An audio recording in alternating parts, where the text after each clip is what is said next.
Hi there, and welcome back to the Complicated Kids podcast. I'm your host, Gabrielle Nicolay, and today we are joined by Jen Dreyer. Hey, Jen.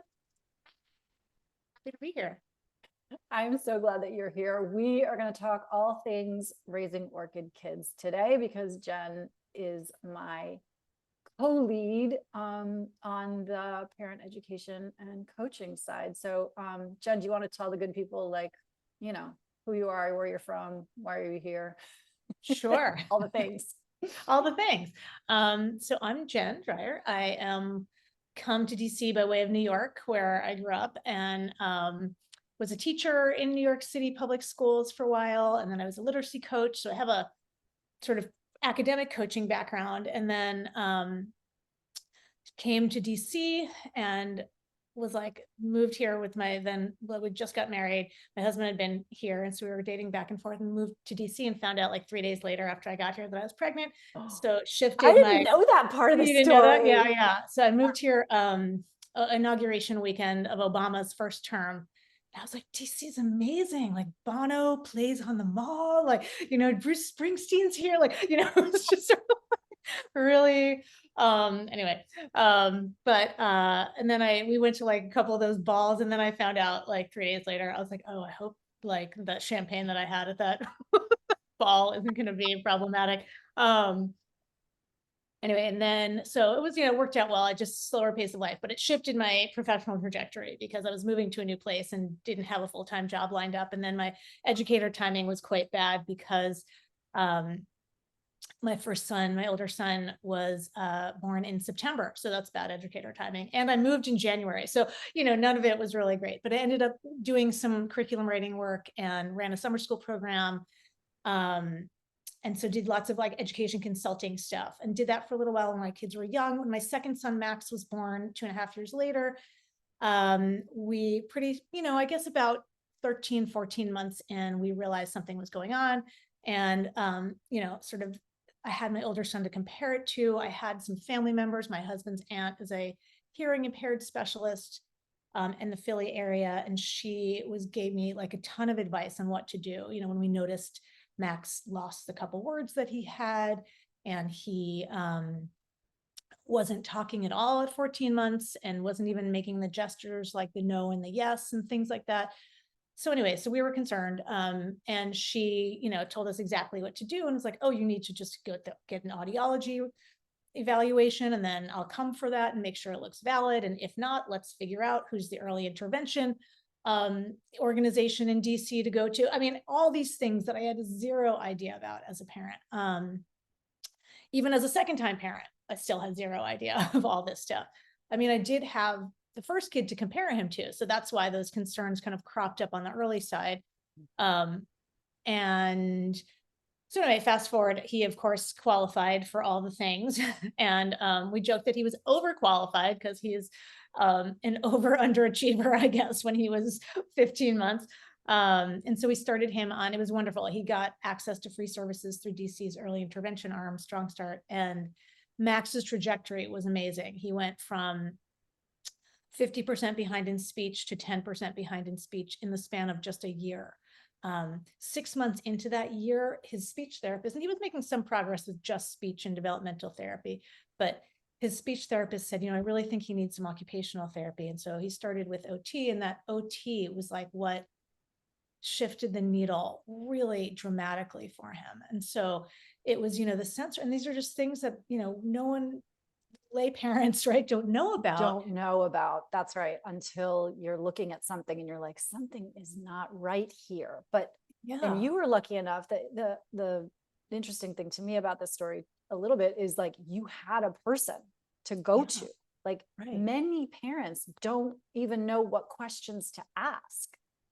And so it is a little bit. And I'm an educator by trade, not a special educator, but I had that background. And so I didn't even know exactly what to ask. And it was incredibly lucky. And so we saw the incredible growth that Max made in that first year. He went from 50% behind in speech to 10% within the span of a year. I mean, that is 10% is within the range of normal, right?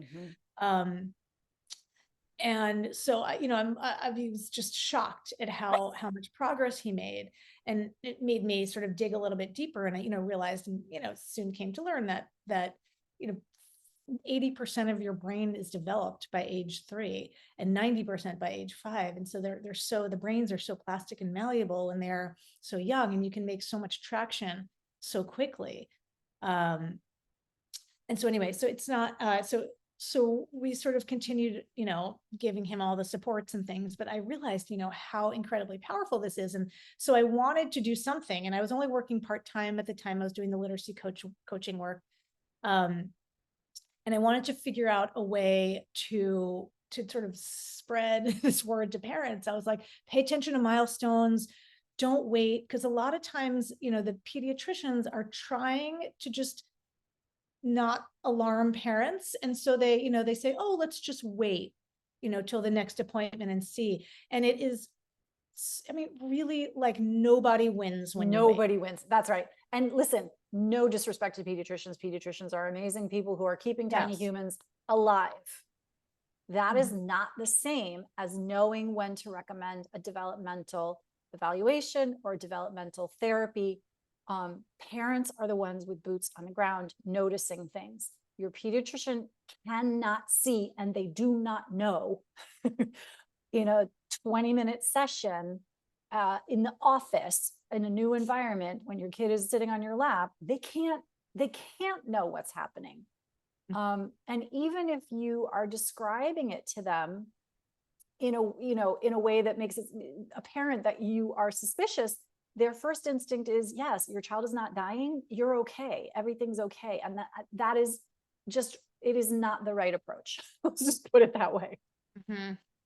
Yeah. And I think really, like, they're just not trained in the field of developmental pediatrics, right? Like, that's why people go to developmental pediatricians. And the downside of that is that they are so few and far between. They're just very few. It's not like a high interest field for people to go into. Because guess what? It requires a ton of training. You have to do your training. pediatrics rotation, and then you have to do an extra rotation. It's like a 10-year educational thing. And in fact, developmental pediatrics in this country it's not a growing specialty, even though the number of kids who need them is growing. Yeah. I know. I read now it's 1 in 39 in the United States for kids diagnosed with autism. So that is, when Max was diagnosed, it was like 1 in 70 something. So it's, it's increased. I want to go back for a second. Did you say that he's autistic? I'm not sure that you did. No, I didn't. Sorry. So anyway, when we figured out that he had all kinds of delays. He had lots of delays in speech. He had lots of delays with some of his, motor skills and some other things, lots of social, emotional. That was like it was very low there. And so, they had sort of, when we met with the Strong Start staff, they said, we're not diagnosing him with stuff he has. We had gone to see, we did take him to see a developmental psychologist and someone I would not recommend, but we did find one developmental pediatrician. I will not name her here, but she was not particularly helpful, but she did diagnose him with PDD-NOS when he was about 17, 18 months. And that is pervasive developmental disorder - not otherwise specialized, which is like an umbrella term that underneath of which is autism. And which no longer exists, by the way. No, probably no longer exists, because that was, he's 11, whatever. That's a whole other conversation about like diagnosis, the DSM, all of this stuff. And in fact, like, if you're sitting here thinking, autism spectrum disorder shouldn't be called that, blah, we agree with you. We have opinions about the diagnostic process. What Jen is describing here is about sort of what happens through this process. I'm not advocating for any of it necessarily, except for early intervention. I'm highly advocating early intervention. Listen, and I told a family this very morning, which is, here's what I told them. I said, we might want to get an autism diagnosis so that you can unlock funding and services for your child. And can you talk a little bit about that? Because I know you started to say Strong Start, which is the local early intervention program, which exists in all states. in the Yeah. US. And with varying access and varying rules around them and regulations around them. So every state is a little bit different. I just learned, actually, a friend of mine who has an autistic 15-year-old in New Jersey told me that when he was in early intervention, they actually, because for most states, early intervention is no cost if they qualify, no cost to parents, regardless of income. But they actually have an income scale in New Jersey. I think it's the only state in the nation that has that. Interesting. Yep. But anyway, yeah, I mean, I think when we first sat down and had this conversation with the Strong Start people, and they dropped what I like at the moment called the A-bomb, because it felt like when they said autism, my heart sank into my stomach, and I started to panic and started to spiral, and like seeing myself at, with like a 45-year-old child living with me. And I was really panicked. I really panicked. And then I finally got myself together. And I really think for me, a lot of it was like, not unlike the process of grieving, like you sort of go through all the stages, and what you're grieving is just the expectation you had, or the image you had of who your child, what your child was going to look like and what your child was going to be like. And so once you kind of come out of that process of, like, okay, I'm finally here. I got it. I have an autistic child. Then you have to start to navigate this very complicated process of getting the right supports lined up, B, like doing all that you need to be doing to help support those supports, like C, finding them the right schools and the right this and the right that. And there was, all kinds of pressures and it's an overwhelming place to be. It can be an incredibly overwhelming place to be, especially when you first get the diagnosis, but really, like, it gets up and down, like, the whole thing. So, what are some things early on that you can remember, like, that helped you navigate your overwhelm? Well, I'm a yoga teacher, so I gotta say, like, yoga, like, really has kept me very grounded. I think that has been really helpful. And then there's a story that, Gabrielle, because I tell it in all of our cohorts, but when Max was about 3 or 4, I went to go see I went to a meditation retreat, which was part of, some of my yoga teacher friends were encouraged me to come. I got my husband to like agree to stay with the kids for a couple of days. I think we even got my mother-in-law to come. I don't know, but anyway, it was good. And I had part of it's a Zen Buddhist retreat. This woman, Karen Mason Miller, ran it, and she had us do some, we had a 1-to-1, like a 15-minute 1-to-1. And she, I said to her, I came into my 1-to-1 and, just said, I have an autistic, I think he was 4 maybe at the time, 4-year-old. And I'm feeling pretty overwhelmed by all of it. Like I just sometimes get really worried. And she said, incredibly sage advice, very amazingly Buddhist, said, I don't have the experience of having an autistic child. She had a child, not an autistic child. She said, but one piece of advice that I will give you is just take care of what's in front of you. And it was just a beautifully Buddhist moment where it was, one, I'm taking care of that was just in front of you. And at the same time, not judging it, not bemoaning my fate, not flipping out about it or spinning. And so that I just come back to that all the time. And I think that piece of advice for like everything. And like, literally I was I always tell this story, but right after, like 2 days later, my older son came home from kindergarten. Yeah. So Max must've been 3 and Zach was 5 or something like that. And Zach came home from kindergarten with lice. And so I was like, okay, gonna take care of what's in front of me. Like marched right over to Rite Aid, like got the lice stuff and started just combing it out, then called the lice lady and took it from there. But I remember my husband came home and was like, oh, that's so gross. It's lice. And I was like, that's your choice to think about it that way. I am taking care of this right now. And I'm not like assessing it or analyzing it. I had to come out my own hair, and like, I have a lot of hair. Anyway, it was all fine. We got through it multiple times, I will say. Lice is the worst. Oh, for anybody who's dealing with lice. But listen, this take care of what's in front of you. That is like, and that is something that we talk about constantly in our Raising Orchid Kids classes, because so much of what parents who are raising neurodivergent kids, I never know what to say about that, but kids who are wired differently, right?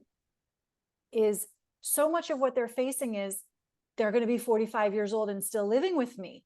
If I don't make them hug grandma, or if I don't make them go to school today, then all of a sudden we're thinking about that they're going to be adults and not potty trained. How often does potty training come up?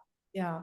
Autistic kids are often late to potty train, sometimes not, but you know, these are the things that happen. Like, child is 3, but we're already at 25. Yeah, right, exactly. And so that's, I think, when we get too far ahead of ourselves, you're not taking care of what's actually in front of you, right? And a lot of times when we just take care of this thing right here, like, the rest of it may or may not sort itself out later. And we may just, but you need different tools for a kid who's 25 than for a kid who's 3, right? And just because a kid who's 3 is, like not going to the bathroom doesn't mean that, that they're going in their pull-up still, doesn't mean that, at age 25, they're going to be doing that. Right. And so I think when we can just look at what's here, then we start to also need to look at like what's developmentally appropriate, right? And what is, if something is wildly developmentally off, like let's figure out why. Let's get to the under the roots of what's actually happening. I think a lot of times, and comes up for us all the time in our Raising Orchid Kids groups, that I think a lot of times as parents, our kids flipping out in some, or there's a behavior that we're either embarrassed about in front of other people, or it's making us feel uncomfortable in lots of ways, like my son screaming at the top of his lungs. It's uncomfortable. And I think we just want to stop the behavior, right? And we just want to band-aid it, right? And like figure out that way to just like quelch that thing, right? And just hope that that doesn't happen again. But you know what, if we just keep doing that and we're just covering it and covering it and covering it, like it's going to get bigger, right? Because we're not actually fixing what's happening underneath, right? We're not actively seeking the information about what's driving this behavior. Can you give an example about Max? Yeah. Lots. Yeah, sure, for sure. So, one of the things that we realized, Max, so I'll give examples from a couple ages, like when he was, maybe 2, 1.5, we took them on airplane trips rather early. We don't have, my husband's family is in Chicago and then they go to Florida. So they're no one's nearby. So airplanes were not places we made a lot of friends because Max had this incredible high-pitched scream that was like kind of ear-shattering. And that behavior, well, I just deeply wanted him to stop. We had to figure out like, okay, why, what was going on? And what we really realized was a lot of it was because he was struggling to communicate, right? And it was a frustration that he couldn't get across what he wanted to say, or what he wanted to tell us. And so, giving him some tools like we did, lots of sign language stuff because he was a late talker. And so things like that started to really, really help him. So that's kind of an early one that we started to look at. Now, in the moment, like you do have to distract them, right? Because I do have to band-aid in the moment and then work to like, okay, for the plane ride home, we're going to do some teaching here so that he can have some tools. But then, another example, is that, so he has fixations on certain things. So he loves to talk to Gabrielle on the phone about her phone. He loves iPhones and he loves to talk to any adult about their iPhones and goes deep into things. And sometimes he'll like badger people a little bit uncomfortably about their choices in not upgrading yet and things like that. He is trying to guilt me into getting a new phone sooner rather than later. And when I told him that I needed to wait because I didn't want to spend the money right now, he did send me a text and tell me on the phone that he really, really thought that was a terrible idea and that I should get the phone as soon as I could. And then I did tell him that we could talk about it again next month. And so I have every notion that on August 1st, we're recording this in July. In a couple of weeks, he's going to call me and say, it's time, Gabrielle. Yeah. Because and the reason I say that is he is not a child who forgets. Like many kids, mostly neurotypical kids can kind of be distracted, or they don't have the intensity If they have a special interest, it's nice, but it's not a driver for them. And for Max, his special interests really drive him. They are intense and important. And yes, it's intense and important, and it gives him a lot of comfort. Like, you know, when he's feeling uncomfortable in one way, shape, or form, talking about that like makes him feel more comfortable, right? It's a way, you know, so a lot of times there are things that lots of autistic kids do called stims, right? So sometimes the repetitive movements, right? They can be repetitive tics. They can be like phrases you say over and over again. And Max has those a lot. But this is, you know, it's sort of to me like a close cousin of that, where, you know, this is just his way when things feel a little bit overwhelming. Like if I can focus on iPhones, and that's actually a great strategy. It's a great strategy for not flipping out. But I noticed, and so this is what I was going to say, is one of the behaviors that we see a lot of times is that when you can see him start to ramp up a little bit, he's feeling uncomfortable, something is making him, you know, whether it's something physiological or something in the environment that's triggering him, he'll start to obsess about this. Not you, thankfully, Gabrielle. He has a teacher named Miss Suzanne who he badgers all the time about her phone. She's very good natured about it, thankfully, because she has an iPhone 8. Oh, even worse than me. Yes. So, and he, you know, when he gets upset, he'll say, you know, Miss Suzanne really needs to change her phone. She really needs to upgrade. And you can see that this behavior is his way to try to make himself calm and comfortable. And so me saying like, don't talk about Miss Suzanne, like that doesn't matter, you know, that's not helpful in the moment, right? And so what he needs in that moment is like, I know that he's not really worried deeply about Miss Suzanne. I mean, maybe he kind of is, but like in that moment, what he needs is something to just calm him down, because this just comes from him feeling uncomfortable, right? And so that is, you know, lots of observation. I figured this out already. Things like that. Like when, you know, in the bus ride home from school, he takes a bus home, and, you know, the bus driver goes a different route without him knowing, you know, in advance, like you can prep him in advance and then it's okay. But if the bus driver is going a different route, and he is not prepared for that, like that triggers him and he'll start to yell, right? And so just yelling at him to stop yelling, or, you know, telling him to stop yelling, like doesn't fix what's happening underneath. And so those are sort of the examples that I think hopefully might make more sense.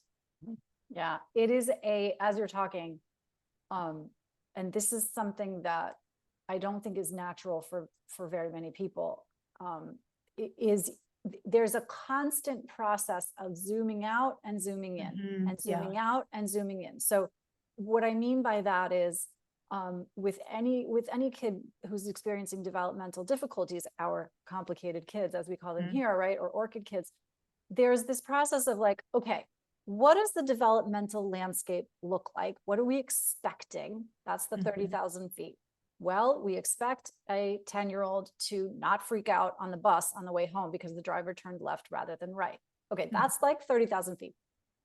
And how do we want that to look in the future? Well, we want it to look like he doesn't freak out when the bus driver turns left rather than right.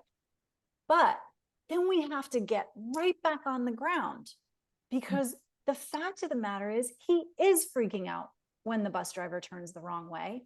And we need to know why that is if we're going to help it. Because to your earlier point, like we cannot keep putting a Band-Aid on top, on top, on top. All we're doing is creating a mound of just gross, right? And so being on the ground is, okay, if this is happening now, can we, what's the next right step? Can we, what can we put in place in the environment that's going to help him choose a different course of action? What can we help him do? How can we practice offline? How can we provide opportunity, scaffolding, help, whatever he needs in that moment, so that when we go back up to the 30,000 feet level, we're a little bit closer to our destination. But being the parent, you tell me, Jen, but being the parent of a child who has different needs than what we kind of just expect, and I don't really even know where that comes from, except like we just assume that you know, kids come out and we parent them and tell them what to do and they grow. And they just comply. Yeah. Yeah. And they just comply, which is actually kind of messed up in and of itself. But it requires an agility and a flexibility and an awareness. Yeah. Yeah, I really like that image of zooming in and zooming out. And so I think I don't even realize that I'm doing that, but you're right. You're really right that you're always going back to see what's the big picture, right? And then coming back to what do they need in this moment? How can I take care of what's right in front of me? Right. So we're going back to the what's happening, right? And what do they need? Right. And it's sort of that back and forth that is really hard. And it's also, it takes lots of practice and takes a fair amount of tools in your tool belt, right? So that you can be able to kind of say, oh, I see what's happening here, right? I've had some experience with this. Okay, here's what I'm thinking this might be going on. And then I can try this right now, right? And then of course, sometimes that works and sometimes that does not work, right? And then when that does not work, you have to then have the flexibility to draw back and, take another tack, right? And try a different angle. It's a really highly skilled, highly tuned set of skills that you need. And what's interesting to me about it, as you were talking, I was thinking about it's conscious parenting, which is kind of all over the internet as a whatever thing, but it requires a level of awareness and consciousness on the part of the parent. You cannot be unaware or unconscious. You can't go about parenting a complicated kid on automatic pilot in the way that I think parents of neurotypical children think they can and probably shouldn't either. Right. Right. Like, and again, there's that compliance piece again. Like if my child is compliant, then everything must be fine. Well, we know that that's not true at all. And the complicated kids are usually the kids who are raising their hands and being like, I'm not fine. Right. Yeah. And Max or they're doing the opposite and they're just imploding and retreating. Right. Yeah, we often talk about exploders and imploders, and you clearly you have a guy who wears like there's nothing. There's I was really joke like there is nothing quiet about our child. Like he is like a big exploder. Yeah. And on some level, like okay, well I can see it now. That is very clear. I don't have to do too much digging here to see like that he's upset. So yeah, and I think. I just had a train of thought that I think I just lost, but one of the things. Do you think that are you getting better with time at doing this zoom in, zoom out, and understanding how to navigate? Yes, and good. You're reminding you jogged my memory. Good. Thank you. So yes, 100% over time. Yeah, and it's also hard, like co-parenting, right? Like my husband.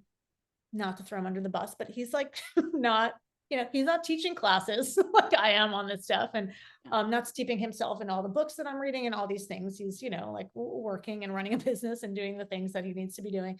And he also was parented really differently. He's trying really hard, and Max, my son, is a button pusher, and his yelling and yelling and yelling can be, I mean, just imagine like a kid who is screaming it really hurts anyone's ears who's around him, right? It's so uncomfortable. And, when we have these, we talk about this in our mirror neurons. So like when his lid is flipped and he's in his, his downstairs brain or his amygdala, like he's having that hijack, right? Where his regular, like regulated prefrontal cortex is completely offline. And he feels like he's being attacked by a lion.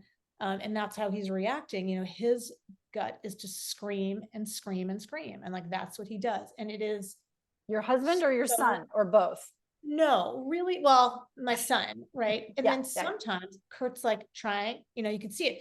He's like, and like his brain's like, it's here, and then it's like a little bit here. Cause every time Max yells, it gets a little higher, a little higher, a little higher. And then he eventually loses it often, and that's hard. And then there's yelling and, and that's hard. And so sometimes like it's our job as parents to find out, what do we need to do to not do that, right? To like, what are the things I need to do to take care of myself, like in advance of those really hard moments? Because sometimes in the moment, it's just like, it's the end of the day, your coffee has run out, like your effects of the caffeine have now dissipated, and you You just are don't have out of energy. spoons, so to Out of speak. spoons. Oh my gosh. I like really, I don't want to take that from the autistic community, but I think it in my head all the time. I was like, we had a really hard day, like this past Saturday, really tough day. Max was just upregulated all day, like hair trigger. He was like not even halfway regulated. He was like here. So it's just like little tiny things, flipped his lid completely. And he was just yelling about all the things. We took him out. I tried to do all the things to just like let him feel calm and all the things. He's a good, the other piece that we talk a lot about is this idea of co-regulation that is so critically important. And this is another one where this is the take care of the moment. So I'm just going to sidetrack for a second to this. Yeah, do it. Because when you co-regulate, you're like lending your child your calm, basically. You're calming them, and so they are going to mirror what's happening in your brain, right? So your calm can really help keep them or bring them back into a better state. Now, sometimes it takes longer, and the more you practice it, the better it goes. And the more you identify in a calm moment, what are some of the tools that help? But this idea of co-regulation, I think for some people, they're like, well, if I'm always there for him, if I'm always hugging him, I'm always helping him, right, get calm, how is he ever going to learn how to do it himself? Now, here's the key here is that actually that's how he learns to do it himself. Thank you, Mona Delahook, for that tidbit. Yep. It is incredibly important to understand that, right? That like co-regulation is a model for self-regulation. And like, you can't learn to self-regulate until you've experienced co-regulation. That's why as babies, we soothe our babies. Yeah. Right now, our kids, my son is not like at the baby level of needing regulation, that level, but he's not that far off of it, right? Because his brain is not developing in the same trajectory that his peer, the brain of his peers are. So we just have to kind of recognize what's happening, and that co-regulation piece is really, really important. The other thing, we're going to wrap up here in a second, but the other thing that I feel like it's important to point out is like, Max is not trying in those moments to be difficult. He is experiencing an internal neurobiological reality that is compelling him to act in ways that are, to our eyes, confusing, off-putting, loud, whatever. It is, if he could do it differently, he would be doing it differently. 100%. And just knowing that, that's something we talk a lot about at Raising Orchid Kids in our classes. It's something that you and I talk about all the time. Is this notion, right, that kids do well when they can. Thank you, Ross Green. And if they're not doing well, it's because they can't. Like that alone, if you can remember that and take care of what's in front of you, we always say that there are things we want people to tattoo on their arms. Those are two of them. Are good ways to start. Yeah. They're a really good place to start because they're not doing it on purpose. It's happening to them. Yeah. And I see this with Max because afterwards, when I help get him calm, and he cries, and that's always a good sign. When the crying happens, you're like, okay, right. It's the end of the meltdown, right? It's like, we're coming out the other side. He always apologizes. Like he's like, I'm sorry I did that. I'm sorry I had that, and he really, he's 11, right? He's somewhat self-aware, but he can't get out of it in the moment. And so he really says, he's like, I need help. He literally says that, I need help. And we're working on his medication. We're like in flux with all this, and hopefully we will find, but again, like, this is what it's like, right? Like we're at the top of a tough peak right now. And I have like the long view, I'm zooming out from this place while I'm also taking care of what we need right now. But I'm zooming out for myself to know, this too shall pass, right? Like we will find some solutions. I'm also thankfully an eternal optimist. Like that is just how my brain is structured. So, I'm optimistic. But we're struggling right now. Like, it's hard. Things are really hard. And it's okay. Yep. Fine. Like, he's a wonderful, loving kid, and he's a tough kid to parent. Right. So and holding both of those. And it could be both. And he's also a wonderful kid to parent, because he's like the most affectionate human I've ever met before. So, so I think both of those things. And I think that idea of just taking the long view. And so Saturday, when we had this really rough day, at one point he kept, can we do this? Can we do that? And he said, and he was intuiting how I was feeling. He was like, why are you, why are you angry? Why are you stressed? I was like, I'm not. Or why are you mad? I'm like, I'm not mad, Max. I'm calm. Or he was like, I want you to get calm. I was like, I am calm. I'm just tired right now. Like, my brain feels tired, Max. I was like, I sort of want to be like, I'm out of spoons, but he doesn't understand that. And I don't want to take that from the autistic community. So but anyway, that was my equivalent feeling. I just said, Max, my brain just feels like I don't have enough in me right now. Like, I need a break in order to let my brain recharge. My battery's drained. And he knows that terminology. We do that with his cognitive behavior therapist, kind of talking about the idea of what recharges your battery, what drains your battery.